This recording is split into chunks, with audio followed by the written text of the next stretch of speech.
बिस्मिल्लाहिर्रहमानिर्रहीम। अस्सलाम वालेकुम डियर स्टूडेंट्स, आज की इस मुख्तसर वीडियो में हम उर्दू के मशहूर शुरा और नसर निगारों की तारीख़ पैदैश और वफ़ात से आगाही हासिल करेंगे।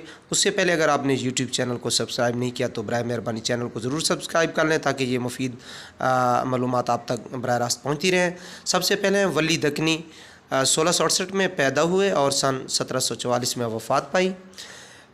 मिर्ज़ा रफ़ी सूदा सन 1713 में पैदा हुए और सन 1781 में वफ़ात पाई। ख्वाजा मीर दर्द सन 1721 में पैदा हुए और सन 1785 में वफ़ात पाई। उसके बाद मीर तकी मीर सन 1722 में पैदा हुए और 1810 में वफ़ात पाई। मीर हसन सन 1727 में पैदा हुए और सन 1786 में वफ़ात पाई। नज़ीर अकबर आबादी सन 1735 में पैदा हुए और सन 1830 में फ़ौत हुए।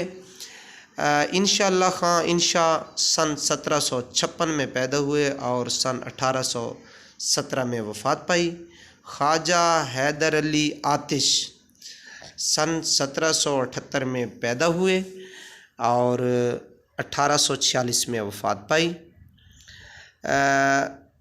रजब अली बेग सरवर सन 1785 में पैदा हुए और 1867 में वफ़ात पाई। इब्राहीम ज़ौक़ जिसे ख़ाक़ानी हिंद का लक़ब भी मिला हुआ है, सन 1799 में पैदा हुए और सन 1854 में वफ़ात पाई। मिर्ज़ा असदुल्ला ख़ान गालिब सन 1797 में पैदा हुए, 1869 में वफ़ात पाई। मोमिन ख़ान मोमिन सन 1800 में पैदा हुए और 1851 में वफ़ात पाई। मीर अनीस मरसिया निगारी के हवाले से बहुत बड़ा एक मोतबर नाम है।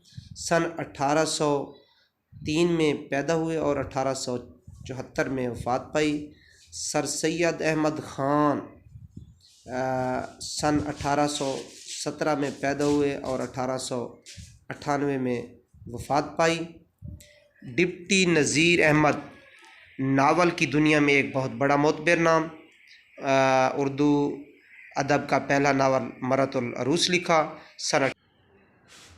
उसके बाद हैं दाग देलवी साहब 1831 में पैदा हुए और 1905 में वफ़ात पाई। और उसके बाद हैं मौलाना मोहम्मद हुसैन आज़ाद 1832 में पैदा हुए और 1910 में वफ़ात पाई। मोहसिन कोकोरवी साहब हैं 1833 में पैदा हुए और 1905 में वफ़ात पाई।